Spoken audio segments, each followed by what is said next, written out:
Hello everyone, welcome to Computer Science and IT Gate Coaching. Don't forget to subscribe my channel and press the bell icon to get the instant notification of my free lecture. Now see, it is saying that construct a minimal DFA which accept a equal to 8 per n, bit per n, nm greater than equal to 1.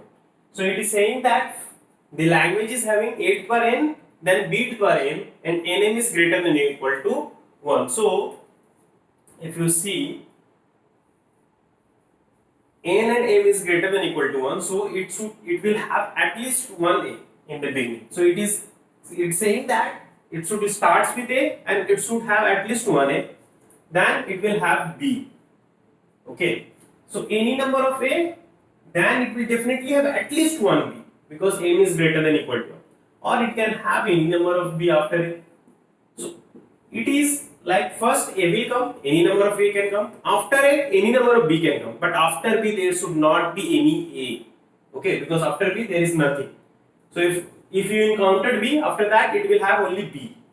So it should start with a, initial state by a, getting a, it should go there. But if it is starting with b, you have to reject it, you need to go to dead state.